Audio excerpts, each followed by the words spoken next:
Evening, folks. How we all doing? Hope you're all well. Enjoying this dark time of year that it is.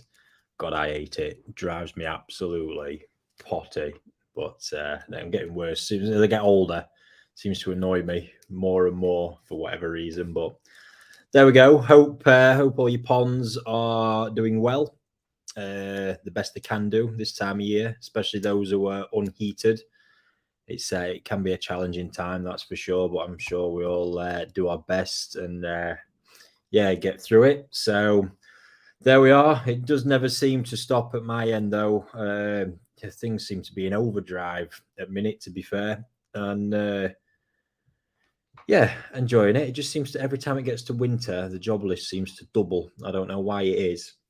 Still got loads of fish around. Shipments now starting to arrive, trying to make pond space.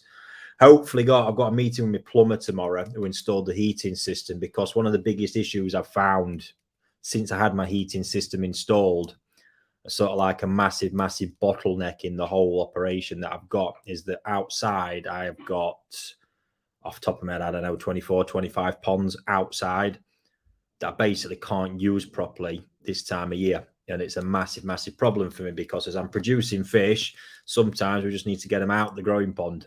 And I'm raising more and more tosa this time of year that I need to get out the growing ponds at certain points.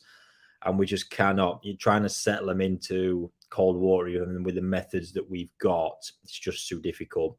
If that temperature drops too quickly, they drop into a sulk, or they don't like it, and they're in the cold. That's going to be a deep sulk for a long time. It's going to be a long period before they come back. And just unfortunately, there's then, potentially too many fish at risk being damaged or upset as a result of it. So what I've been finding is, it's been, especially last year, it bottlenecked me big time with fish that were overwintering, so we couldn't move them and all types of things. So I've actually been having a few issues with the boiler system that we've got. I've got this huge, great big boiler that heats 18 of the ponds. And it's something that just needs a small tweak. And even though Worcester Bosch have been coming out, they don't seem to have quite nailed it. So I spoke to the plumbers yesterday. They actually seem to think, and this is a general consensus, the boiler might actually be too big and not getting enough output. So they're seeming to think, and I'm crossing my fingers, that we can actually tap a feed off to heat 13 of the ponds I've got in an undercover area outside. And that would just be sensational if that can happen. So fingers crossed for it. We'll see. No doubt they can do it. They said they have. Just the next bit is how much they're going to frighten me with the quote. So we'll wait and see. But exciting stuff. And this is just kind of like the same for you guys, really. It brings me on to that point, is that, like buying fish this time of year, for example, if the fish are certainly coming from warmer into cold, you need to be careful of that one. That can be a real issue if that's the case. So always pay attention to that. Moving from cold to cold, much easier.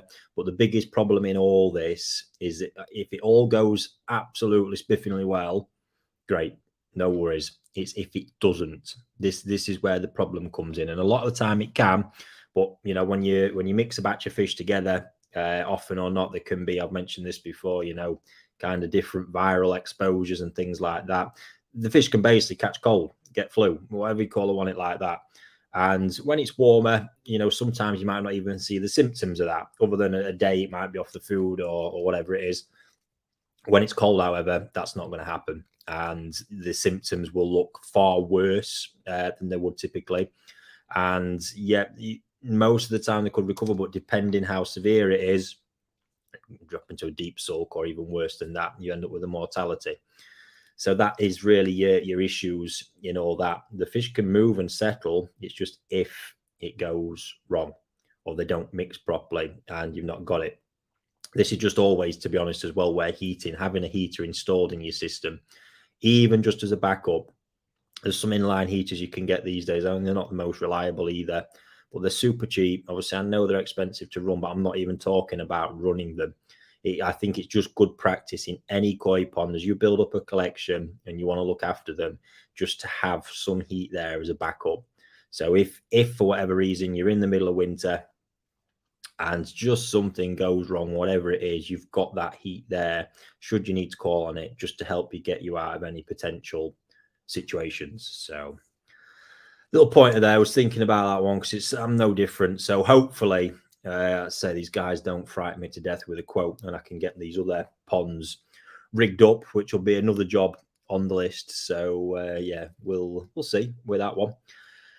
All right, don't forget, folks, any questions, feel free to start firing them in. We always seem to run out of time. I'm actually quite good at running over. I might even run over tonight if the wife's not watching, because in the other room, I've just been doing a nice bit of IKEA flat pack, and all the drawers are sat waiting for me. And I think I'd rather be here talking koi with you guys than doing drawers, but don't want to be in the doghouse either, to be fair. Right, I'll start with a couple of questions. We've just had some firing in, and then I've got a few bits jotted down again, and I've got some koi appreciation for you to share as well. The focus this evening is going to be NND DK Shiro, because I actually think, despite the dominance of Omasako, certainly in Japan, I seem to think in the UK, they're probably the more popular and more sought after brand of Shiro Sori at the moment. And they're certainly growing in popularity. I shared an incredible one with you last week when I mentioned, when I was talking about, Tatigoi and what that actually means.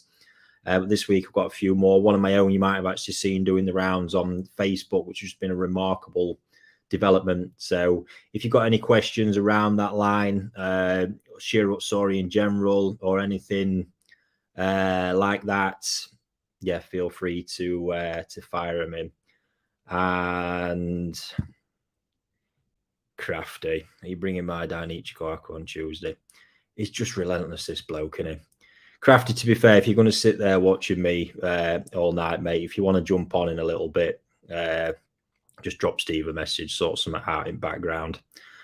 And yeah, so yes, mate, well, there you go. That was on my list. You beat me, but yes, on Tuesday I've got a meeting with the guys, Crafty, over at Perfect in the morning. So if anybody is about, I'll probably have a spare half an hour or so when we're done with that. I have got a meeting after, but I've got all day for it. So yeah, feel free, guys, if you're in the area and want to pop in, I'll be there.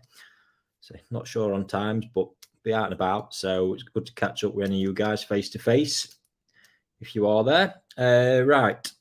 So where was that? Questions. There we go. So like I say, I've got some notes. NND DK Shiros, we're going to get on it. And yeah, see what else I've got jotted down. Paul, hi Ricky, would you recommend a UV in an indoor pond in a garage setup, no natural light? Yeah, so theoretically that shouldn't be essential, but UVs can also just help with clarity in general, even if it's not algae.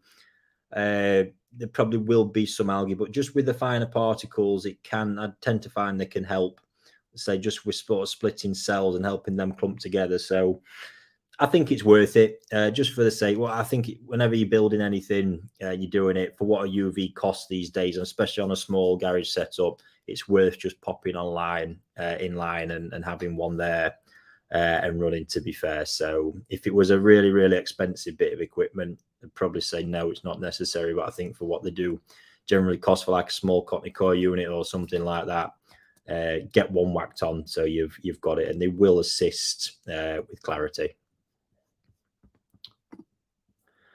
Adam, how you doing, buddy? If cost wasn't a factor, what would be your ideal winter temperature regime for a pond of mixed age fish? Yeah, to be honest, so again, it's not an advocate. You will notice from some of the videos, certainly they're not dropping right now, but some of the Nishikigoi Journal videos I've got dropping on the channel, you will notice there's a few ponds I am setting out now for winter growing, but that's not something I'm a massive advocate of. In this case, I'm doing it. It's purely because I'm not, all the fish I'm choosing it for, I'm not entirely happy with the summer that they've had. They've been a little bit inconsistent, and I just want to make some of that up so the fish reach my expectations for the age and sort of step they're at in their development. So with there's only one pond that's kind of different to that, where I've got 30 of the very best fish I've raised from all different ponds this year. and that's more getting them on towards the mass top end of the size expectations that I want. So yeah, there we go with that one. But yeah, if cost wasn't a factor, I wouldn't be absolute ideal 12 degrees. If you can keep your fish around that temperature all over winter, they can have a tiny bit of food. I'm only talking once, twice a day, tiny amounts, probably even once a day to be fair. And just wear something like a tiny bit of sake balance or whatever it is. And yeah, you'll find they keep absolutely amazing. They'll be well prepped, well rested, ready for that coming season. They're not going to burn any fat off too much. You don't need to feed too much at that temperature. But I'll consistently say, you can go as low as 8 to 12, still very optimal. If you hit that 8 part, it's just going beyond that. It gets a bit more, they can do it. I'm not saying they're not, Koi will tolerate it mighty cold. But if you just want to really make your life easy, make spring even easier, keeping in that temperature range will be really helpful. If you're more thinking of conditioning and prepping and want to keep a bit more food in there, but not intensively, then I'd be jumping to 18 and keeping them there. But 18 is this sort of, I call it the conditioning temperature. So if I'm prepping fish for, say I was doing it for a show, where I'm doing, that's the temperature range I'm going to be in, because it allows me to manage everything and get, all different colors, body, everything where I want it, using the diets that would be available to me without being too excessive. Got to remember, the warmer that you get, the higher the feed requirements, and that can work against you sometimes. For example, if you're trying to condition Benny when it's warmer, they'll probably grow a bit more, it'll stretch a bit more, you need to feed more color food. Loads and loads and loads. So 18 really optimal. You can get Sumi absolutely flying up at 18 as well, even sometimes more so than when it's really cold. So it's a really good sweet spot. But that's only if you're in that conditioning mindset and really raising. This would be a show regime for me, pre-show. And you think in the time of year, if it's in a Japan schedule, them guys are now on the run up now really to the All Japan. So there might even be a growth period. There's still enough time in between that. But UK shows are a bit different, given the, where the ponds will be at in the summer and on the run up to that. So, but either way, if you're in that kind of competition thing, 18 is a great one. But just a general winter temperature, 8 to 12 being an absolute, if cost wasn't a factor, be amazing. But you just don't need to keep them red hot for no reason. That is just literally a mass waste of money. Jim Bob, hi Ricky. In the process of changing filter system from a combi drum to a drum and separate biochamber. I'm after some info on the size of the biochamber. It will be block built, and I'm looking to feed heavy for growth going forward. The pond is 3,000 gallons, single bottom drain, a skimmer. Thanks. Yeah, so there you go. I mean, my growing ponds there are 3.5K. Seeing no mention of a shower. So I've got those bio chambers. I can't remember the exact dimensions. I mean, the ponds are 8 foot wide, so the chamber is possibly around 5 to 6 foot by 3 by about 1.1 meter deep. So somewhere around that. I've got 500 liters of K1 in that bad boy, and it will, bearing in mind my feeding levels and stocking, it's a really good amount. It will take more in that chamber as well. But I think your big thing here is, when you mentioned the feeding heavy for growth, that's really where the addition of a shower can come in really well, because what you're going to get from the addition of the shower is the ability to turn over more water, because you can run it on a separate line. So through that K1 chamber, you don't want to have a mass turnover rate. So, if you're trying to achieve a turnover once an hour and you're pulling that all through your bio chamber, you're more than likely going to be pulling too much water through there, and that's going to affect the retention time in the chamber and then the performance of the K1. I don't care what anybody says. I always find running K1 with a slower or higher retention time, so a slower kind of turnover through that line, it works so much better biologically and mechanically. You cannot forget K1 is a demon and does a lot of work on the mechanical side of things. The biofilm is feasting on particles down to a micron in size. There is no mechanical filter out there that can claim to do that I'm aware of. Somebody might prove me wrong on that, but you won't force water through it. It'd be a fucking nightmare. So yeah, that's the one. And that's, I think that's underestimated. Hence why you've seen the effectiveness really of like the Tempests and stuff like that. because something like that is going to become more efficient as soon as the biofilm starts growing it. Because even though you're passing shit through it, so to speak, the biofilm is developing and it's just feasting on that shit. The issue is if you overwhelm it with shit, i.e. in your main biological filter, it starts to suffer. But it's really, really super effective.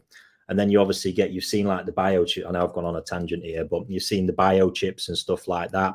The rotifers, that group of, I don't know what called microorganisms, let's go with that live on it. They're phenomenal. When you've seen the science behind them, they eat several thousand times their own weight in particles per hour or per day, whatever it was. It's mental. And all this is growing on that little tiny piece of plastic in there. So you've got to imagine it's got to do its job. And if you're just whizzing water in and out of that chamber, it's never going to be effective. So, yeah, if that's that setup for me. I'd be looking, I think you probably want to be anywhere in the realm there of 500 to 1,000 litres. If you're going only with your fluid bed, you probably want to go a bit more to really give you mass capacity. But again, you want to calculate all this stuff based on how much you think you're planning to feed. You can do all that. I'm not going to do it now because it's long-winded, but it would give you an estimate. But if you speak to the likes of Evolution Aqua, they've got the quotas on what K1 can handle. I've still not changed. I've got the old traditional K1 still, so I'm not up with current figures on the micro or the new K1 or anything like that. But that would tell you basically your feed capacity, sod how many fish, sod anything else. You want to build that whole system based on a max feeding capacity. And then obviously look at your turnover rates. If you're feeding really, really heavy every 2-3 hours, you do want a higher turnover at that point. Like I say, the best way to do it is pull a separate line out through a shower or something like that that can handle a higher turnover. So I hope you find that useful, Jim. Right, folks, I'm going to grab one more question, and then Crafty is sat patiently in the background. I'm just waiting to see if I can piss him off by making him wait.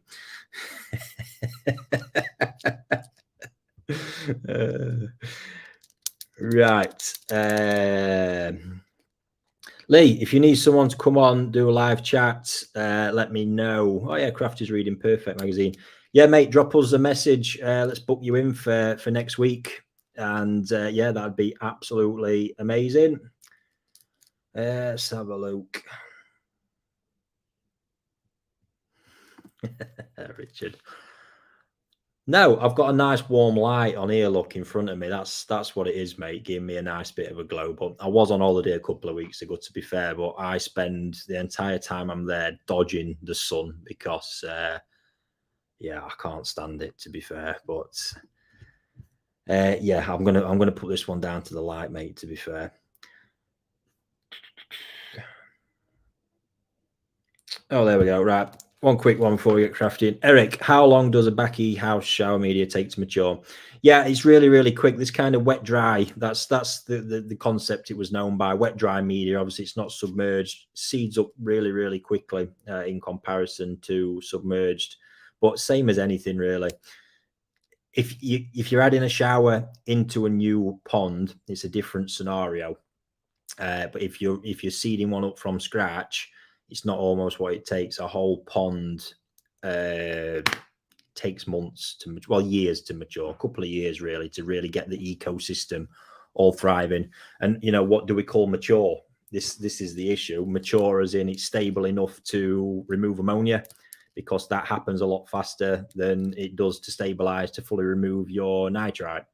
So, and again, how long does it take? What's the water temperature? Because if you're 12 degrees, that's a very different conversation to be in 25 degrees, for example. So it's not just a case of how long does Backy shower media take? How long does any media take to mature? And there's so many different variables in all that. The best advice I can give is if you're seeding up a new system and you want to mature it quickly, heat is your friend, Eric. So the warmer you get it, the faster that bacteria will cycle, and the faster you'll skip through the new pond syndrome phases and everything, and just get it, where you need it. But ultimately, within a few months, you can probably stabilize your ammonia.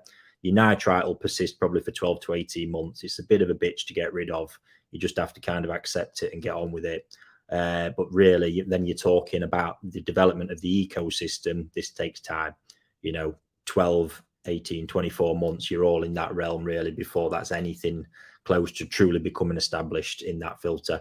And this is biofilm developing on pond walls, pipe work, that whole ecosystem, everything going on. It's a lot more complex than just that piece of media that's in your filter. So, and is it ever truly mature? Or basically, this is an interesting part that I see so much. Is your media actually, it's matured to a level? Because even my mature media, and I'm talking years mature inside, if I am in that pond, there's 10 fish and I'm feeding 250 grams a day, it will mature to that level. If I then decide to increase that feeder by 50% overnight, that filter can't handle that. And admittedly, there's a base level of maturity there. So it's not like it's raw, but that has got to colonize bacteria again to come up to that level in order to process that extra waste from that food. So, maturity is a pretty long-winded word when you get into it. I think the best way to kind of think is the ecosystem, because water, again, is very different. Tap water, we often, when we're talking about it, we'll say it's very raw. There's not a lot in tap water. So you just need time for all these different microorganisms and everything to develop to become proper koi water. And that's going to take 12, 24 months, anywhere in that period, at least. So yeah, again, gone off on a bit on one there, but I do like to try and get it all in because I think it's too easy. If we're just literally talking about cycling, for ammonia, you crank that up to 24 degrees. And yeah, like I say, within a few months, you can probably easily stabilize that, if not sooner. So there we go. Keep them coming, folks. Let's get Crafty in now, though. I don't want him to abandon me. Hi, mate. All good, mate. You? Yeah, good. You're in early tonight.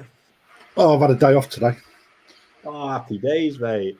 I feel more knackered now than when I'm at work, though, to be honest. Tends to be like that, doesn't it? Yeah, mate. I've had a day off as well, buddy. I've ended up you look more tired than all. And now I'm building an IKEA unit.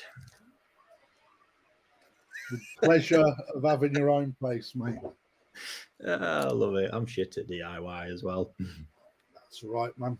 Don't worry about it. If it goes up and falls down, I will. How's things your end, mate? Yeah, busy, mate. Really, really busy. Good. Lots going on. Hell of a lot going on. How's things with Pond at Home? I spoke about that for a while, to be fair, have we? Oh, if I'm honest, I'm extremely pleased with it. I've took it off heat now. I'm giving them a winter this year.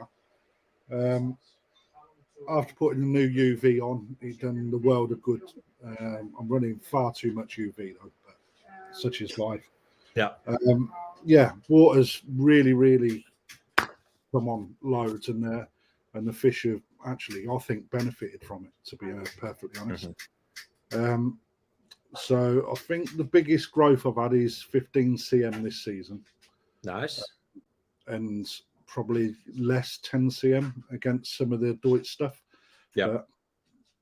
Just for the fish being in there for 1 year, because we're coming up to about a year now.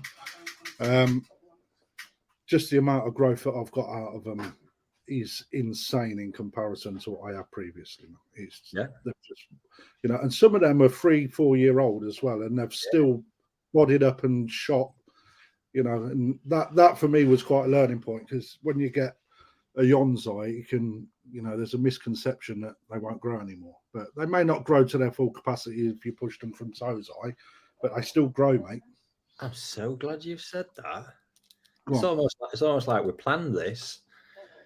So someone might have seen it if you follow my Nishikigoi Journal page on Facebook. I snuck a little koaku on there that I said I had forgot about, and there's a little bit of truth in it. I was kind of exaggerating a little bit, but I'd kind of written this fish off in my head because last autumn, obviously I've got a lot of fish, so I do generally keep track of all of them, but this one I'd kind of written off, hence why it wasn't in my foreground of thinking. It was kind of like, when I get to Taniguchi, I'll have a look, see what's going on with it. And it got harvested. I've had it since Tosai. It was a really promising fit. And sort of last year it got harvested, and I kind of took one look. It was in bad condition as well. I don't know what had quite gone off.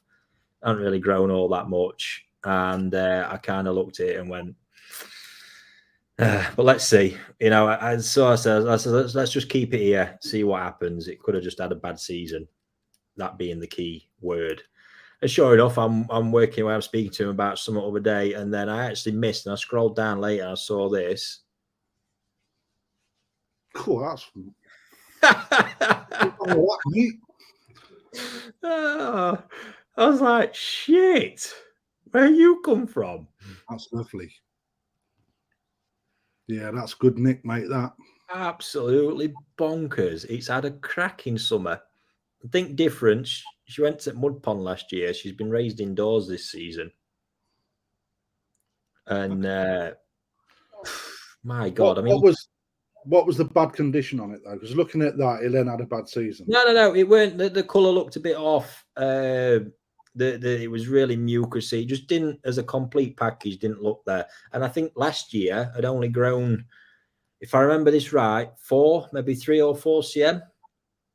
And I was pretty disappointed. I thought that's weird because everything I've seen of that, I was expecting a lot more. I think a lot of people have been disappointed with that, mate, considering where it was. Yeah, it's still a little bit behind the mark. I mean, it's Yonsei now, 70 cm. I normally like them to be in the realms of kind of 72, 75 of that, but they have a great habit of playing catch up. The right fish from the right lineage and stuff like that can play catch up because you've got to understand what's gone off. I have no idea last year what mud pond it was in, how that mud pond had performed, how many other fish were in there. I knew nothing. I don't get to see the fish when they're in there. So yeah, well, if I mean, look at that, plus 10 cm Sanzai to Yonsei is pretty impressive. I'm looking at the condition of the Shiroji, mate. That is insane. Yeah, and I now know it's still got a lot in it. This next year is going to be the interesting one because Yonsei to Gosei is when it can fall off a cliff a little bit. So if it's going to do it, there's a chance it might make that extra few centimeters back if it stays indoors and has another nice controlled summertime. Has that got red eyes? 2 red eyes. Terrible. Yeah. It needs clubbing, doesn't it? It's amazing. It's just proof, mate. If you're buying fish with red eyes, there's nothing wrong with having a red eye. Didn't have them, but I don't get a shit. It's the last thing I see when I look at that fish. And don't get me wrong, I'm not naive. If you come into if it comes up against a fish of equal quality that's not got red eyes, it's not going to help it. No. And in Japan, that's not. But this is not a fish I'm looking at for the old Japan. It's not good enough.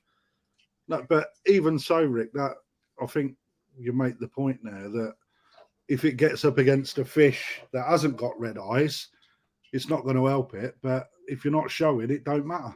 No, just look at the fish, though. Fucking unbelievable.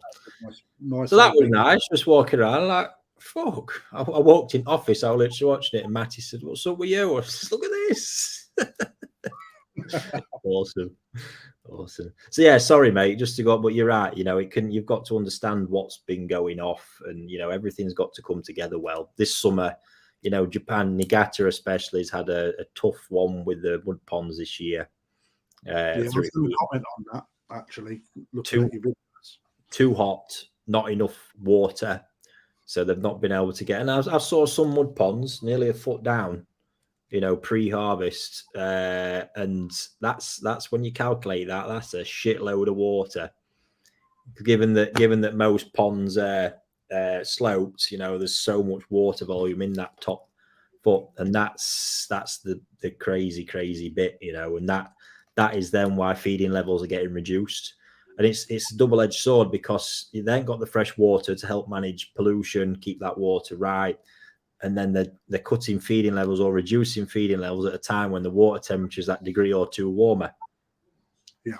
Which can in sometimes, if they get the growth, stretch them out a bit too more and not get the volume. It's this whole whirlwind that's going on, in all fairness. So yeah, and I've just seen it. Fish where I was probably expecting 75, it's done a 73 and stuff like that. And it is that extra 1 or 2, but don't get me wrong, not crazy. They can pull it back. But you just hope this next summer is going to be a good one. I think it will be. The fact that we've had such a shit summer this year, mate, it's got to follow us on with a decent. Sorry, not here in Japan. That's even in Japan. It's just been too hot though. So fingers crossed. Hopefully they send a bit of it this way. We'll send them some of our shit and rain, and then we'll all be happy. Oh, if only you could trade the weather. That'd be awesome, wouldn't it? But yeah, that's the mud ponds. You know, this is why the concrete ponds are so.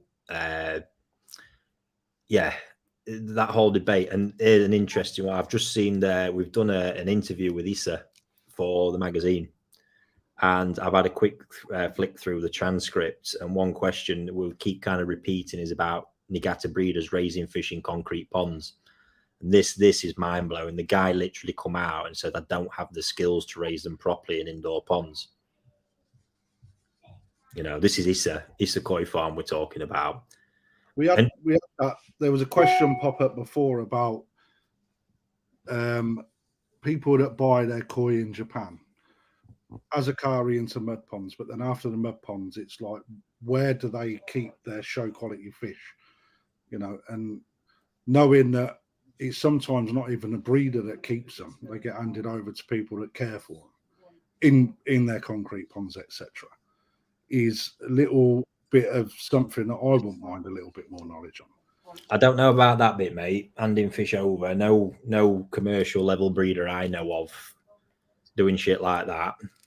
So when I see on prizes, it say for instance Sakai Fish Farm, yeah, but handled by another dealer or whatever. What's all right, that? That's how it's. So obviously the whole show system. I'm going to use Narita as this example because he's the most prominent figure in that scene. You've got dealer, breeder often, then we got dealer, handler, but ultimately you've got the breeder. Then in that scenario, you've got handled by Narita Koi Farm, then handled by, it'll be the person who's the dealer who sold it, and then you've probably got the owner. Right. Yeah, this whole complex chain that's going on with it all, because there's always normally somebody truly handling the fish, and by handling they're talking about literally handling it for the show or handling the sale with the customer. It's just so everybody involved in the chain gets their little pat on the back when the fish wins.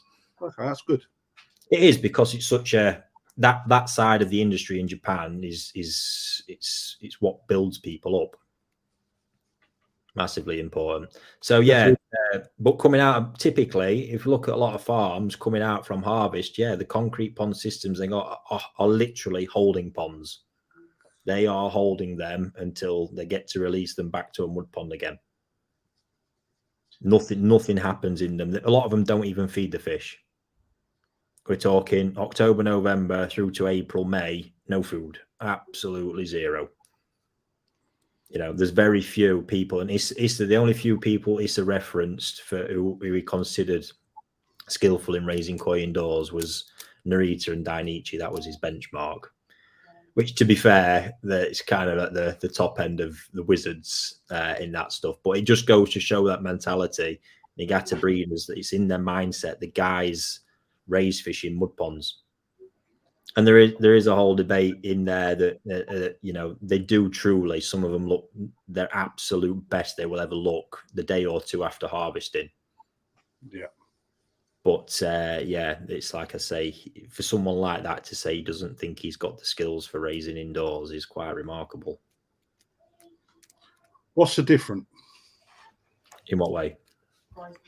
If he's got such good skills at putting a decent spawn together, bringing his tozai on, selecting, putting them into a mud pond, growing them, selecting, keeping his tatagoi, to then put them back out into a mud pond. I think it is, mate. They don't know how to handle their ponds. They don't understand how to handle.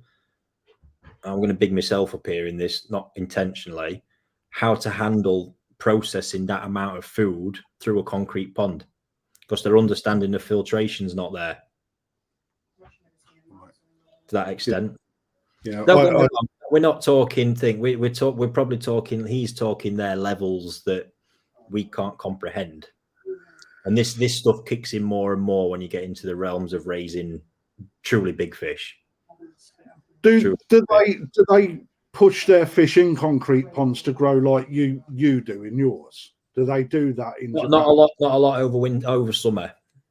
No, obviously they raise jumbo tosai. That's a given. But we're talking the bigger those fish get, the more and they're just not used to knowing the limitations on stocking levels, you know, how to process through all that. There's just so much, because I've actually had a few breeders, heard them say, one of them in particular this summer, I'm not going to mention him, but he was raising fish for the first time indoors, and he said, not so happy. He says, after stop feeding, bodies just disappeared.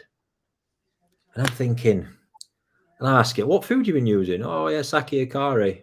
I'm thinking, I think that's bullshit, because I was there in September and I saw the feeder. There was some in there, but there was another diet as well. But by the by of it, I remember looking at the feeder settings. I was flicking through it, looking at what was in the pond. It wasn't even fucking close to what I'd have been throwing in there.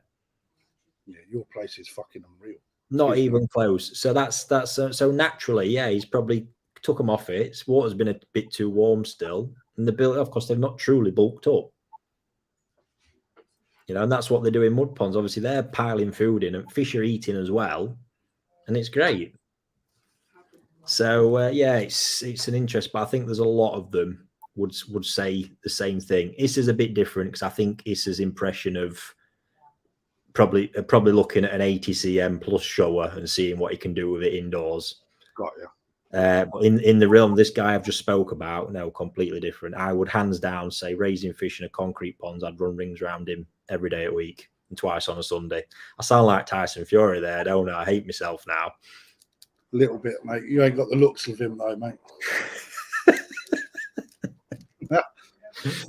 But all they know is, and the weird thing is, they're doing it in the mud pond. They're doing it all blind. Yeah. They literally are doing it with a blindfold on and dealing with the unpredictability of it. It's on another level.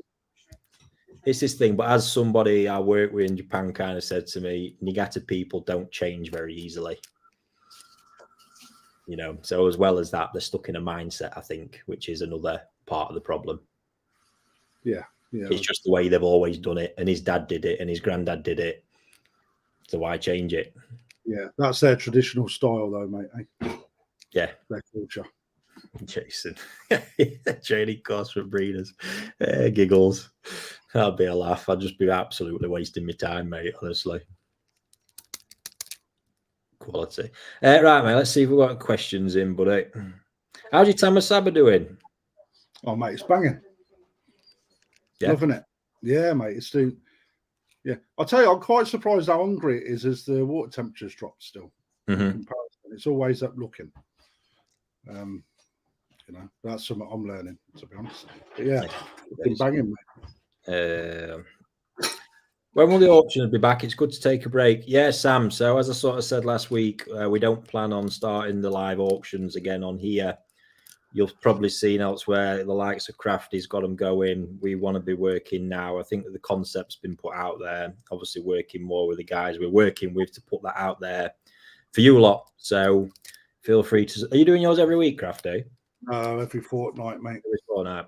Yeah, it's too much work. And I have my daughter on a Saturday every week. Yeah. Got to have some family time.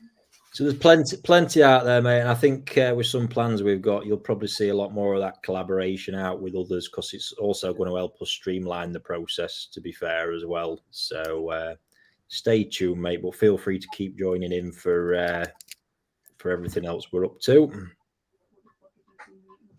Right, what we got here? Do you think Sakai Fish Farm goes to an All Japan Koi show with his Showa line in the future? Yes, I think that's an absolute given for him, knowing how competitive these guys are. Winning with Showa must be, because still to date, Dainichi is the only farm to have won the All Japan Grand Champion with all three Go Sanki varieties. So I know for a fact that'll be eating at Sakai, and something he will want to rectify in his head, I think, to say the least. But yeah, I think it's fair to say Sakai probably does dominate. They are just, the more I think about that stuff, there's more charm. There's something about Dainichi that I just naturally draw to more. But Sakai is just undeniable. But as I say, the client who's been with me there very accurately termed it is the industrial production of koi. That is Sakai Fish Farm. The methods and everything they've created, it's just literally conveyor belting out grand champion fish. It's mental. Mental. But you've seen it. The fish do incredible crafty, don't they? But them and the Dainichi, you know, there's no denying either of them. I think that they're separate. The body styles that they're producing now, I think, if you look at the amount of parent sets that have got a Sakai or Dainichi line in it, you know, it's separated, and the fact that their parent lines are their second line fished when they're being sold out to other breeders and whatnot. You know, they're always going to have that little head start amongst everybody anyway, aren't they? So yeah, that's the bit. I think the big bit in them thing though is these methods, the methods and the knowledge that they've got, the systems. It's all that intangible stuff really that really helps them stand out. Then there's not just having the lineage, what they do in production, raising, all the rest of it, because both of them farms are masters at indoor raising as well. Hence why it's been being used more and more there as well. And yeah, it's crazy stuff. And there's a little Simon, no doubt. Let's not forget Momotaro. Let's not forget Momotaro. I agree with that completely.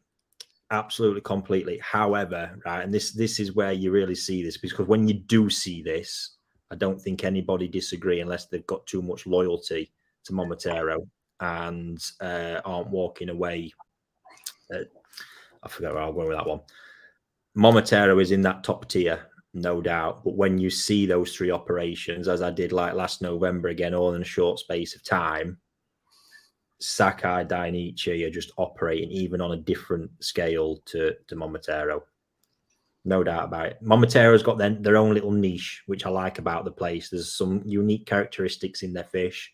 The lineages, obviously what they've done with Showa has been remarkable with the Mako Showa line, really rectifying the body issues, so to speak, even to the point where obviously Dainichi, let's not forget the Super Monster line is built off of Mako Showa being crossed with Dainichi.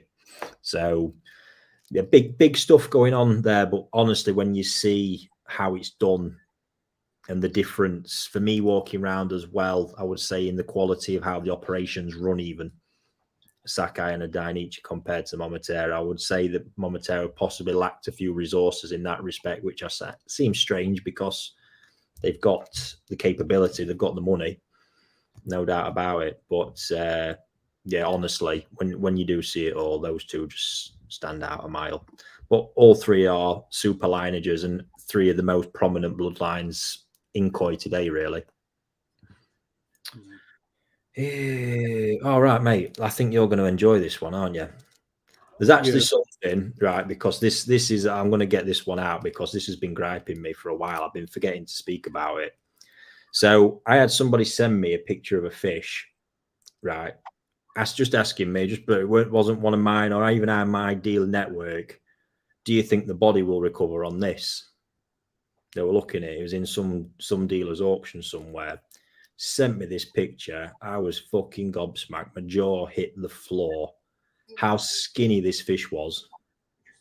Like alarmingly. And they all see it. And then I obviously found out where it was from. Quite a prominent place. And I went and had a look myself, and the amount of these fish I've been seeing with this level of skinniness, mind-blowing. And I don't understand, right? Because you're big time I know you've been raving about your pet shop license and stuff recently, mate, and that work you've had to do. I don't understand how, and you know, obviously, and everyone knows from me how obsessed I am with body on the extreme end. The minimum body I would accept. Probably most people are blowing their minds, but to see this I think is actually an animal welfare issue. But it's amazing how it just gets overlooked. Honestly, I don't know if you've seen any of it circulating, mate. I thought you was going to put it on, mate. I was waiting. No, sorry. I don't. Cause I'm not going to get into the whole, because even from a picture, people can probably track it back. If it's where I think it's from, I've seen it from a few places, bud. But I'm just, and the fascinating bit is, I've actually written down here buying advice. because despite the fact of where it's from and all that stuff, that is something. There's a certain point in all fish, and this actually happened a lot when I used to keep discus, or had discus at my dad's shop. There's a point of no return with them fish. And often, like weird discus, the minute it gets too skinny, the weight goes around its backbone, it's fucked. You'll never recover it. So, and koi are no different.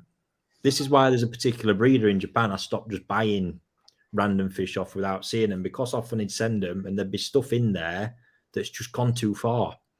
And they get to a point where, no, the body will never recover. Actually, if you try throwing too much food at them, you'll more than likely kill the fish, because they have an inability to digest it properly, because of this kind of neglect and abuse that they've been through. So, yeah, that bit I've written down there really is buyer's guide. If these fish guys, no matter how cheap they are out there, please just stay away, because that level of body, that's a fish that's just going to suffer somewhere along the line, or is already suffering, but going to cause you problems. It's not hard to tell if a fish is healthy. You know, I'll plug for you. Back in issue 1, I think it is, Koi Talk magazine, Beginner's Corner, mate. There's a buying guide to healthy koi in there. You know, yeah. I'm glad you remember that, mate. Well done. I do. I don't know why I do, to be fair, but I do. It's buying from pictures is okay, all right, but what I would say to anybody that is buying from a picture, if your fish isn't turning up with the same type of body as what you've seen in a picture, right, you need to be bringing it back to the dealer, mate, to be honest, you know, because, you know, number one, they shouldn't be selling fish. For example, you can see what it looks like in a Japanese picture. When it gets to your pond, straight from Japan, seeing how some of them fish come in from Japan, you know, it is the same fish, but, you know, they take them off food. They don't necessarily give it the nurture and the attention.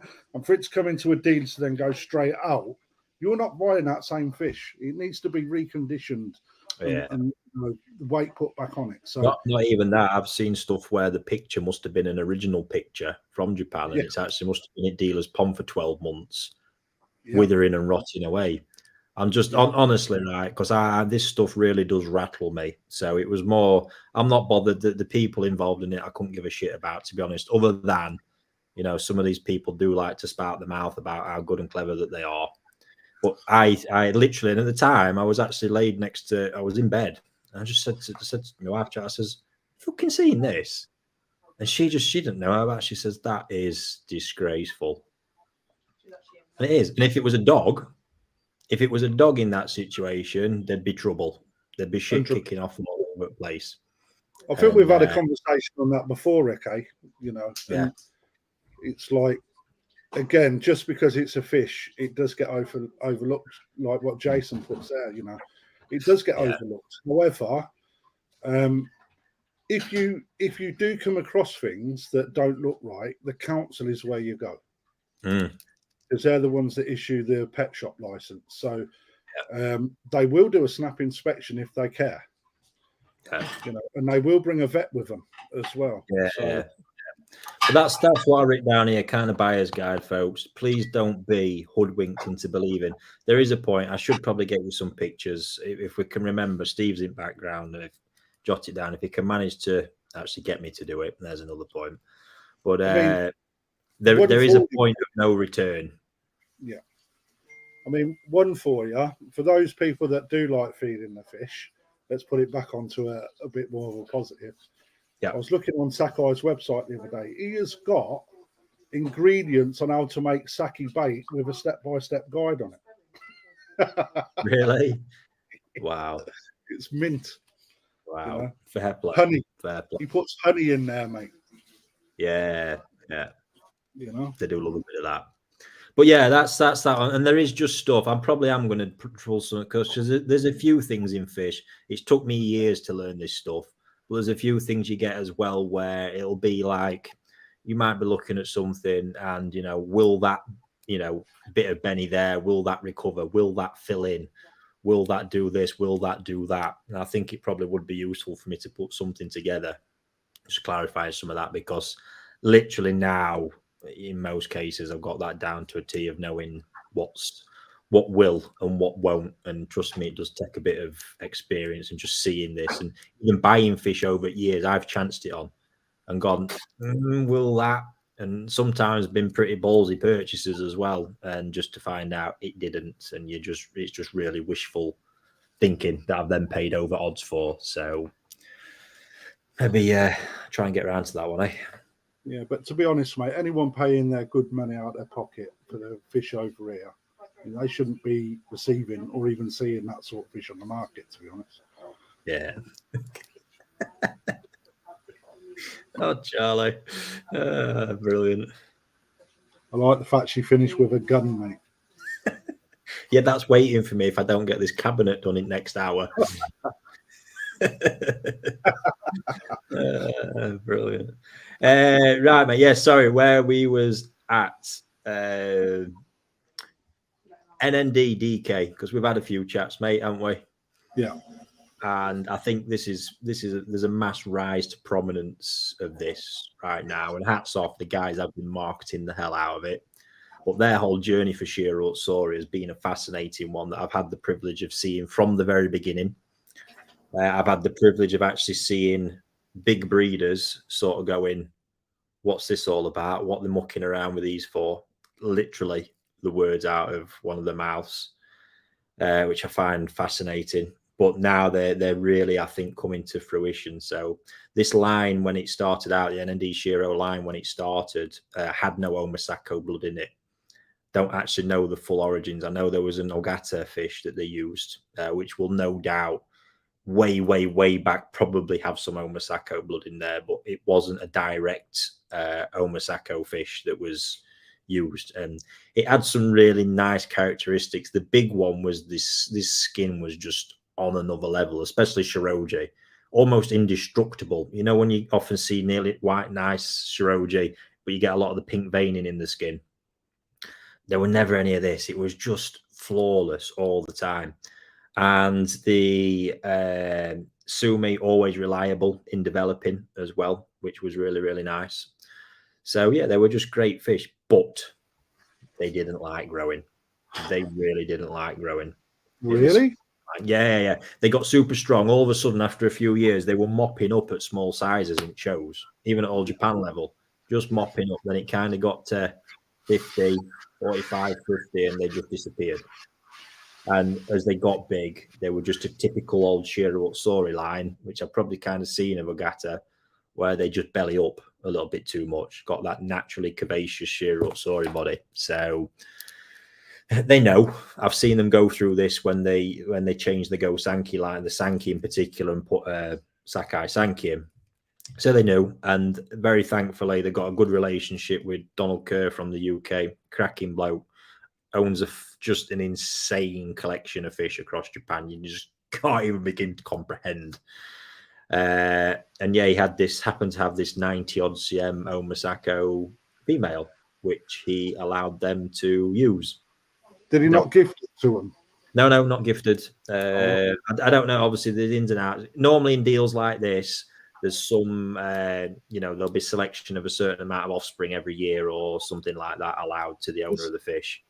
Was it not in your Koi Talk video with Donald that you had a little discussion on that, and he had gifted fish, but he was only allowed one of the offspring in return in each spawn? I might have got it a bit mixed up because I know different, but the agreements there, whatever it was, they ended up with this 90 odd cm Shiro, having already stabilized this line that had some strong and unique characteristics, and this was party time because it wasn't the most impressive Shiro pattern wise or anything like that, but 90 odd cm with the beast of a body, fucking beast. It was actually the fish is actually dead now. She died this summer, but 95 cm at the time of passing, I believe. Remarkable stuff. Talking, this is Shearwater Sauri. So they crossed that in, and as I saw that they did with the Sankey years ago, year one spawn in instant change, just a different bone structure, face setup, all the rest of it. And they've kind of gone from there ever since and rise to prevalence. And they're now building a collection. I think Yonsei Gosei fish kicking around from that lineage.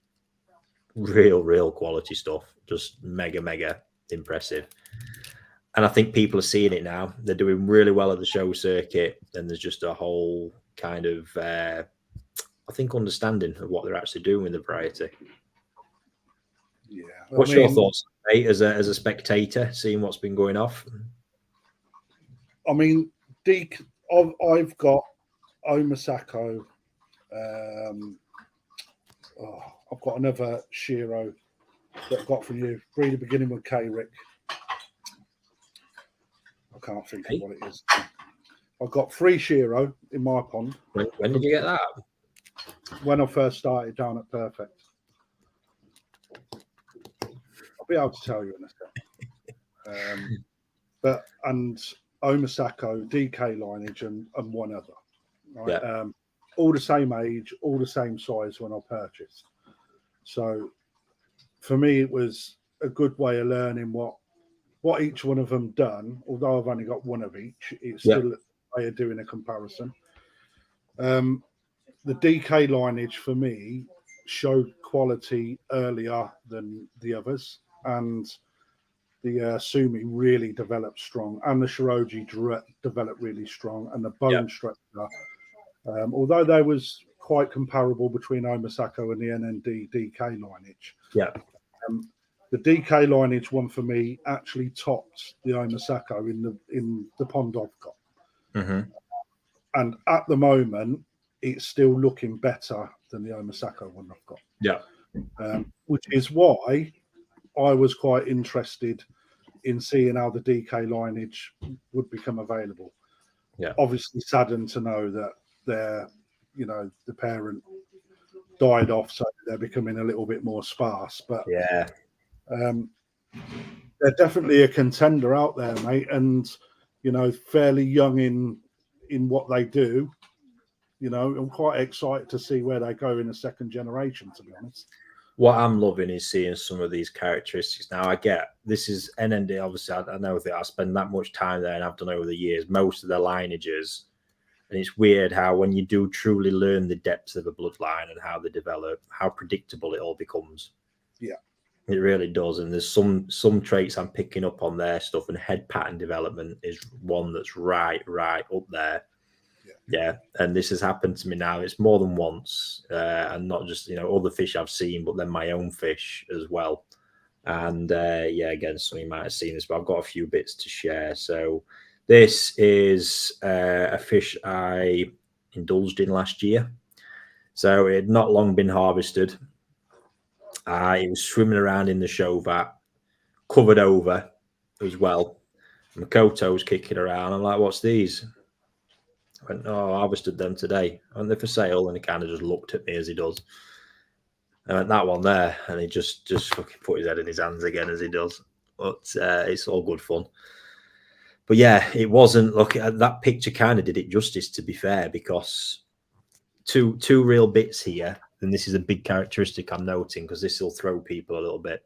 No head pattern, really. It's out there. Not interested in that. All I saw was that great big hooter that it's got. Huge. I mean, look at the mouth on it. It's fucking savage. Sumi quality, check. Like what's going on with the pattern on the body, check. The bit that concerned me, and this really did look like this on the picture I got, is that kind of last third really was quite slender. And you can see it there. There's quite a relatively strong taper. Really, I think people mistake seeing Nisai sometimes, and especially Tosai, that peduncle needs to be super thick. There does need to be thickness there. There is thickness there, but I think some might look and think, oh, that taper's a bit strong.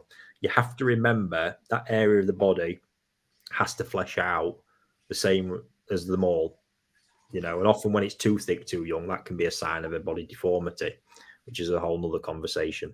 But I got to admit, at the time of buying that, evening Lee, how you doing, mate?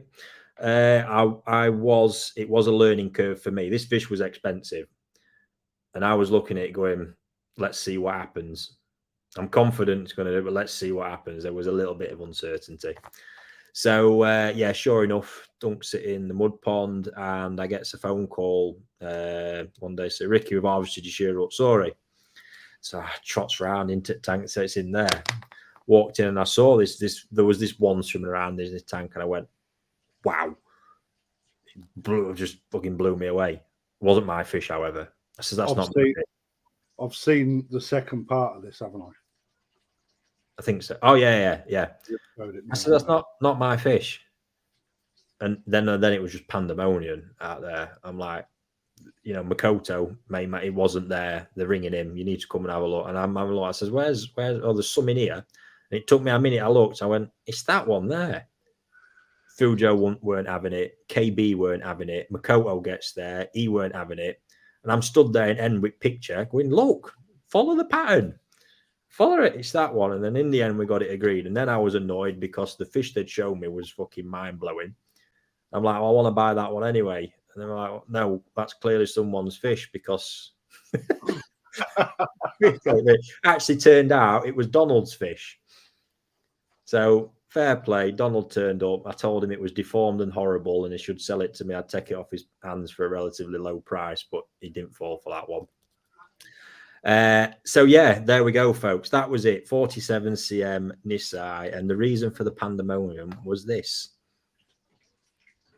Because there she is a year later, plus 12 cm, which is really, really nice growth, given what we've been saying about the bad summer. You know, plus 12 at that point is pretty awesome. Nice setup through to Sanzai, but look at that head pattern, mate.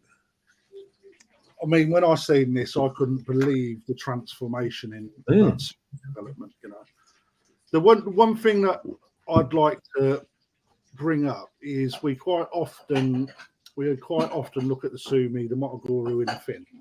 Yeah, it's grayed off in this picture. Right. So there's another. I'll get back to that in a minute. So just for the side by side, because this honestly is quite. That's needed. You know, flicking between the two. Look at that. Yeah, it's just madness. I mean, I done some similar a few weeks back on Gaz's live where I brought up some Omasako fish going between Ozai, all through 4 years. And just seeing the Sumi development and how it moves with the body as well. If you'd have gone Tozai to Yonzai, you don't see that, you know, without knowing, it shows a completely different fish. No. You know, and how I buy fish like this is what you have to learn to not look at. Is just purely on quality. You know, I liked elements of that pattern, but I know that fish there when I bought it was 18 months old. Yeah. Just let's see what happens. Did I expect that on the head? No. What I expected is Sumi would come on the head. Did I expect that? No, not a fucking chance. That's, if you ask me what I couldn't have even come up with that dreaming about it, I don't think. I don't think anyone could, Rick, to be perfectly honest. Absolutely bonkers. So, yeah, that's that bit. But, yeah, on the Sumi, this is the interesting part. Now, I've had this with another one that I had, the checkerboard. Some people might remember that's swimming around at my place now. Got harvested with actually even lighter Sumi than that last year, which disappointed me because everything, even on this one we're looking at as the Nisai, everything tells me there that's going to be thick, lustrous Sumi. And there, the Sumi has thinned out a lot. There's just not the depth to the colour, and that is the most evident in the Motoguro, in the fin. Yeah. Now, the thing that keeps me going is in this, you can still see there's quite a bit of sashi to the Sumi on the fish at Sanzai now, which is an indicator of that Sumi in the deeper skin. Still coming. It's important to know that, and it's important to see that. If that wasn't there, again, I'd be much more alarmed at what's going off. But just as with Benny, Sumi, it's all relying on pigment cells. You know, and there's a couple of things could have happened here. This has had a 12 cm burst in growth. You know, in a hot summer, we all know heat affects Sumi. There's a lot of criteria. It could even end up being a trait of the lineage, happening in some. Not happened with all of them, but I saw a lot of them last year like it for whatever reason. It could be that the mud pond, the water in there was maybe too dark. The light penetration wasn't all that great. Who knows? Because breeders who specialize in these fish typically are in areas like Uenuma in Japan The mud ponds are known as being more rocky, and the more rocky ponds tend to keep less muddy. They're actually a little bit clearer in the water, which lies a bit more light penetration. Everyone knows it does better for sumi. So who knows? But again, here I'm not writing it off. The conversation I had with ND, and we're all agreeing. I mean, it's body line, just wow. We're not even really got to that dream. I can't believe they didn't recognise the fish, Rick. If I'm honest, there's one big telltale, and there's no linking like done on purpose there. The little black speck of sumi right on the odome, mate.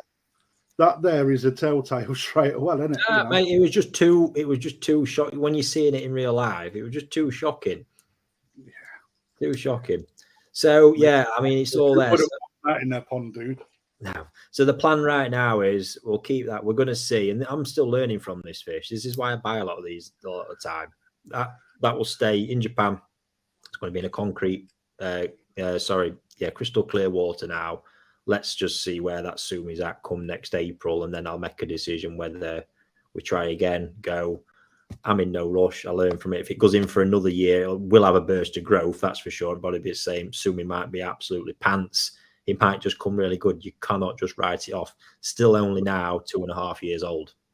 I mean, even the overwintering though, Rick, surely that'll do that sumi the world of good anyway. It should. Theoretically, if what I'm thinking is right, it should do. Yeah. So we'll see. It might even change by the time I get back there again. So who knows? But there we go. I mean, that is just the amount of time I've seen this now, this head pattern. I will never pay much attention to a head pattern on an NND Shiro when I'm selecting them young, because I just know something insane is going to happen. So, amazing result. A good fish, mate. Yes. And then on to, then this is just sharing. So I was there. I think I've got a video, to be fair. I've obviously been at a lot of harvests. So this tank of fish was just there when I rocked up one day. They've been harvesting again. So this is what it's like. Bearing in mind, I'm stopping at the house that's 5 minutes, or not even 5, it's a 2-minute walk away from their farm. So it's there all the time. It's like, holy shit, just tank after tank of this stuff all the time. A bit of a fun game for you guys. Which one did I end up buying out of that lot?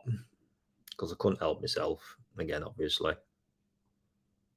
I was actually buying it for Crafty to buy for its shop. He just doesn't know yet. How did I know you was going to say that? I'm nothing if not predictable, mate.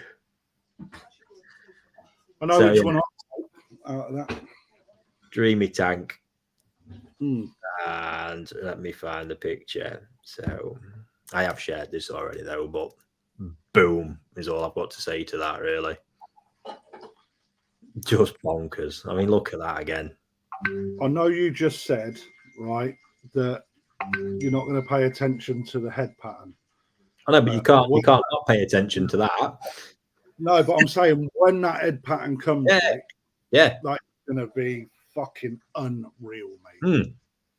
So you imagine that's a similar size to that one I've just shown you. So I've already got certain growth expectations in my head. It's got a very similar body line. You can see that huge mouth, the pec fin elegance. This is something I seem to see in them all. They're quite slight fish, as Nisai, in how they look. There's no real, not body volume, body mass, but you can see the bone structures.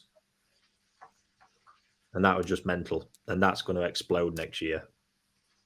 And with a pattern like that, exciting stuff. I just want to point out, Lee Hadfield has just texted me. What I didn't see was that tub of Vaseline on there. Right. And you know what how twisted his mind is, mate? I do. Like, he's like don't stop, the bloke's twisted. I had seen his comment had mentioned his arse has not even quite recovered from the curry that we had in Japan. If anyone's not seen that video, Kokoichi, the curry house, has there we go. They ordered the sauce on a number scale, and I thought it was 1 to 15, and it was actually 1 to 20. So I'd been in there, and it's like a pepper-based heat, not so much chili. And I can eat hot food, and I was having a 4, and it was quite uncomfortable. So I said when he was there, I said, I know he's always up for something daft. I says, come on, let's try it. Thinking they go up to a 15. I says, let's try a number 15. So we ordered it and it come and it was the darkest, most evil colour. And sure enough, we kind of filmed it and it were weird because I was expecting an instant slap in the face. Went out and it didn't, kind of thing. But a couple of seconds after, my lips went numb. And actually, when he stopped filming, it really, really kicked in. It was, yeah, funny. But the level 20. I see why you bought that for me, though, Rick. Yeah. That's a kind gesture, mate. Thank you, mate. Oh, yeah, Sam. I'll buy it for you, mate. I'll send Pete invoice. Let him worry about that bit. I'm sure he will. But yeah, bonkers. Just again, though, testament to what they're doing. I mean, that's you can see them qualities, and you just slap another year on that, and it's going to be madness. Richard just asked if you can put the video up again so I can have a look at the bowl after you put the picture up. Oh, yeah. And then I've got one more to show you, which is a bit more of I think, going to be a slow burner. Let me just find that vid. Oh, I've got a video of this one isolated as well to show you. And actually, Arthur ended up with one of these ones in here as well, which was his little deal he's done with Fujo for his first Azakari fish in Japan. Very lucky boy.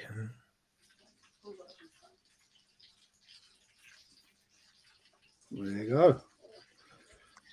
I'm going live with you next week, Rick. Fair play, Lee. Always invited, mate. Always a pleasure. And yeah, here's this one in the bowl. Yeah, it weren't the one I picked out. That's banging, isn't it? Madness. Well, mate, I'm looking forward to how that progresses, mate. Yeah. And the last one. So this is the next one. I've actually bought this since I got home.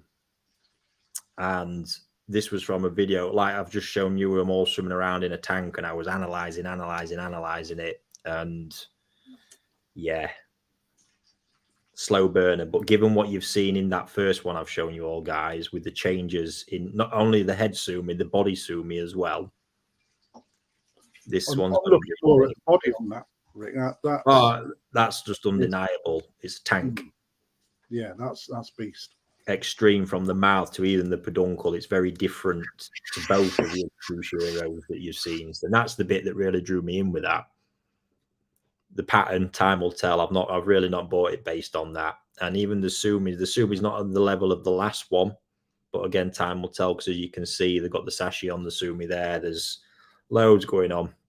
Young fish. Very different. That was actually half the price of the previous one I've just shown you. There's some sumi spots on that right flank as well. Just behind the plate, so half the price of the last one. So that's a real guide there. That just that thing where when you get all the qualities and you throw that pattern on top, that's when them prices start flying. And a fish with technical quality like that, if it really comes good next year, happy days. I'll be celebrating for sure. A question, mate. Right. So quite often, when guys are selecting their Shiro, yeah, they can be quite finicky on how much sumi is on the fish or how much isn't on the fish. Yeah. Is there a technicality that you'd be aware of on how much there should be and shouldn't be? You know, when you're looking at. Whoa. Oh. When you're looking, wrong button there. Yeah, go on. When you're looking at the fish itself, obviously there's going to be development, but some Shiro are quite heavy on sumi, and like that second fish you just shown there, the balance is really outweighed on the shiroji. Yeah. So, is there a preference when people like in a technical show world that they'd be looking at there? I'm not going to comment over here because I'm at the point where I refuse to comment over here because I and Alan knows this full well. I don't fucking get what them lot are looking at, so I'll stay well out of it. But in Japan, I can comment, and it's very, very different because the heavier sumi in Japan doesn't do well. It's not their taste whatsoever, and that proved that with my checkerboard Shiro, and I knew it at the time of buying it. It's that textbook pattern that no doubt would thrive and do really well over here. Absolute textbook pattern, but over there, nothing. Because it's just not unique enough in its pattern style to go on and win the proper awards. You know, not the quirkiness. It's weird, and it's that element, that fourth criteria they look at, that kind of emotional side. But yeah. Not strong enough. That's surprising. I've seen that fish, your checkerboard fish. Nearly bought it, in fact. Yeah. But you know, it's mad because everybody, or certain people, you know, customer base with me, they're like, "Oh, Shearer, I want a checkerboard, want a checkerboard, want a checkerboard." So you'd be like, waiting a bloody long time because they're few and far. Oh yeah. You know what I mean? It's like, you know, the biggest bit I found. It's one of the best varieties where there's a few you can truly get a sargia like this as well. To be fair, but you can truly get a bargain by having the right mindset and patience and investing some time in some of these young that are raw, like this one. Because right there, if you've got a budget, right, and that fish is blowing most budgets out of water, straight away. But look at it; it's fucking exceptional. Yes, that one. If you get bodies and you're like, it's appealing. There's appealing qualities to it for different reasons. But there's a big chance that's going to have a huge pattern shift. Time's going to tell. If it doesn't, there's still a really nice fish. But yeah, right now, who knows? But that's why it's half of the cost of the other one. I mean, in that bowl of fish that you showed, Rick, the one I picked out looked quite similar to that one. Yeah. You know, less sumi on it. Yeah. And for me, I think it's quite nice to be able to develop that, watch that, easy to watch, and a stunning fish at the end of it. It's not assured, but they're a good learning journey. You know, the journey, you can't forget about how exciting the journey can be and how much you learn from it. But ultimately, that's where it's at. It's one of them varieties where you can nick a real bargain along the way, because breeders, the minute there's that pattern element showing, there's sumi up. The minute there's true predictability, there's a tax for that. There's a huge tax for it. Yeah. And that's the same with any variety, actually. You know, the easier it is to read for the breeder, and the more you're paying for it. End of. So if your mentality is taking risks, you know, and don't get me wrong, you don't want to be taking risks if you're unsure and you're paying thousands of pounds each, but I wouldn't recommend that. By taking risks, I'm saying if you've got £1,000 to spend, for example, buy 10 £100 Tosai. That's doing it. Out of a particular batch. And there's more people doing that, Rick. Yeah. There's a lot more people building grow-on ponds. Yeah. Completely different journey. And it's just a start. I'm not going to do it because I realise the time I am going to get shot if I don't get this unit done. But it's just a great way. It can almost be self-financing that. You know, you buy 10 with the mindset that it'd be nice to get one out of it.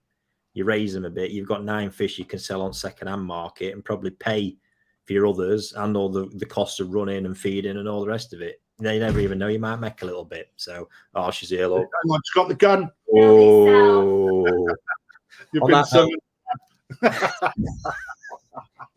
Yeah. Mate, you've got a different kind of red now, mate. I know. And I know she's only joking, not. So there we go, folks. Thank you very much for that. Cheers, Crafty. Always a pleasure, mate. Welcome, mate. And I'll see you Tuesday. Don't forget, folks, if you do it Tuesday morning, innit? I'm down there. So if anybody's in the area and wants to swing in for a cuppa while I'm there, it'd be good to catch up. Yeah, it'd be nice to see anyone that wants to come in. Neil Bugdall, that's one of them. Actually, before I go, that swine, Neil Bugdall, my Sparky, answer your phone, you twat. There we go. On that note, I'm going. Cheers, folks.